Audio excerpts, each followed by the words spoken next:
Selamat siang, nama saya Yogi dari SMPK ITB. Saya akan membahas tentang sejarah ilmu ekonomi.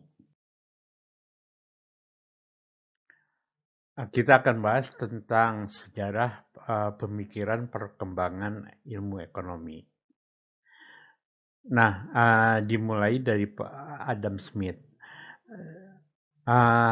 Ekonomi sebetulnya sudah ada sejak zaman Yunani, tapi itu hanya sebagai kata-kata bijak, bukan sebagai suatu ilmu.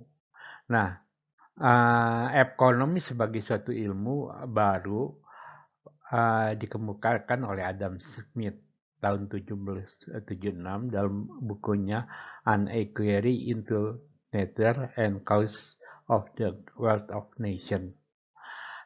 Tentang bahasan tentang pemikiran akan Adam Smith akan dibahas pada nanti slide yang selanjutnya.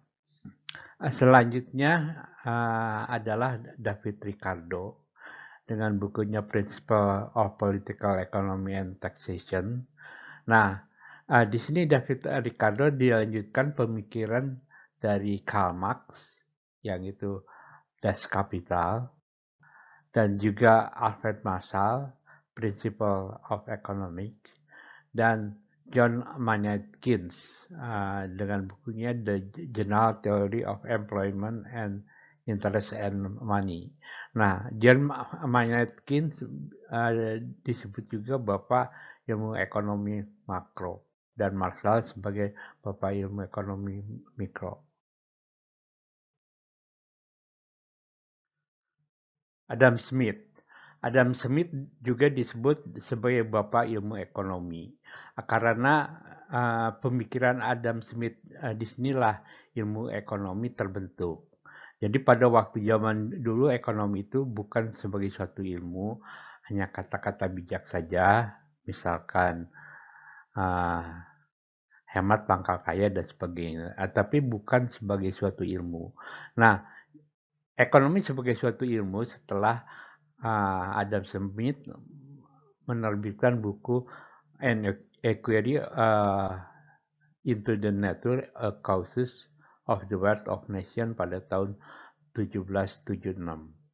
Jadi pada pemikiran yang penting daripada ekonomi adalah yang pertama, setiap orang itu harus bebas dalam memperjuangkan kepentingannya masing-masing. Terus yang kedua adalah division of labor. Jadi dengan division of labor di sini maka masyarakat akan lebih produktif. Yang ketiga adalah mekanisme pasar. Dan disinilah pemikiran Adam Smith yang paling terkenal, yaitu semua akan mencapai keseimbangannya antara supply dan demand. Dia juga disebut dengan the invisible hand. Pemikiran Adam Smith ini sangat berpengaruh dalam perekonomian, sehingga terbukti bisa mensejahterakan Inggris dengan peningkatan pertumbuhan ekonomi yang tinggi. Nah, Adam Smith juga disebut dengan bapak kapitalisme karena dia sangat menginginkan sekali tentang kebebasan berusaha.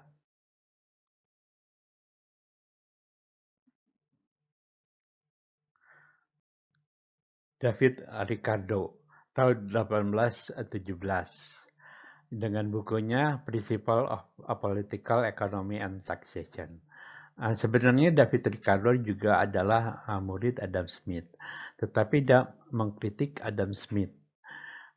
Menurut David Ricardo, pasar itu tidaklah sempurna seperti yang dinyatakan oleh Adam Smith. Jadi di sini ada perbedaan antara kaum yang menggunakan otot dengan kaum yang menggunakan otak dan kapital.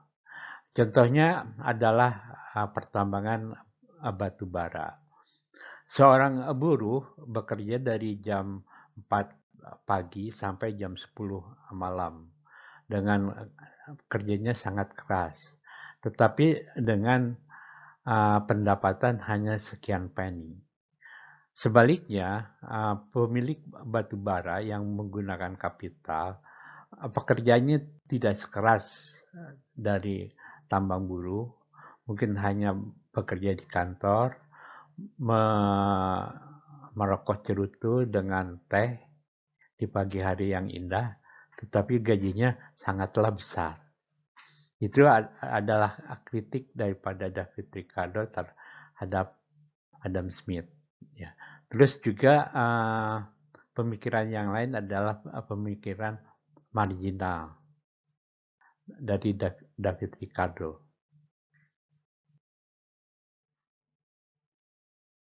Karl Marx tahun 1890 dengan bukunya Das Kapital. Karl Marx adalah bapak ekonomi sosialis atau komunis yang menyatakan bahwa ada dua kelompok, yaitu yang pertama kelompok borjuis dan kelompok proletar. Kelompok borjuis adalah kelompok yang menggunakan kapital untuk membuat faktor produksi, dan kaum proletar adalah kaum buruh. Nah, selama faktor produksi dikuasai oleh kaum borjuis, maka kaum proletar akan tetap hidup dalam kemiskinan.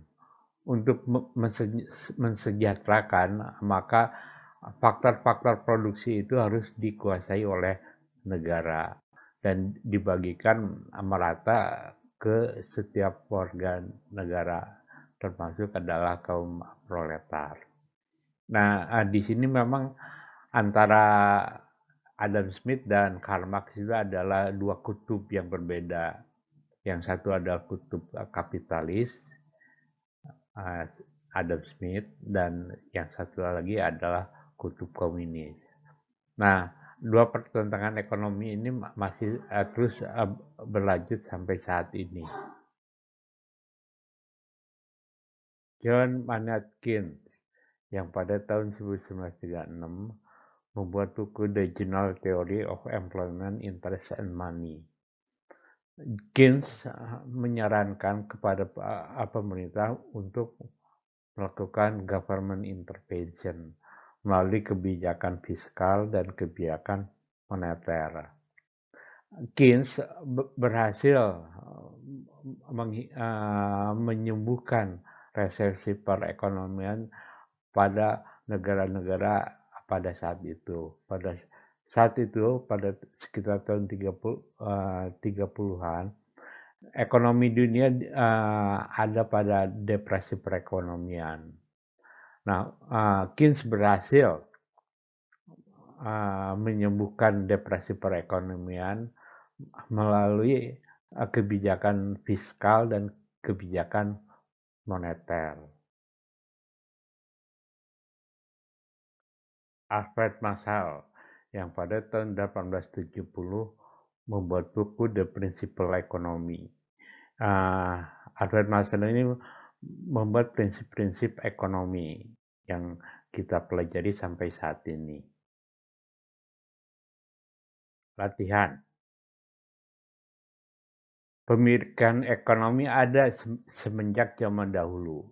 Mengapa terbitnya buku The Wealth of Nations dianggap sebagai lahirnya ilmu ekonomi? 2. Jelaskan inti pemikiran Adam Smith dalam mensejarahkan perekonomian suatu negara. 3. Jelaskan kritik kaum sosialis terhadap pemikiran Adam Smith. 4.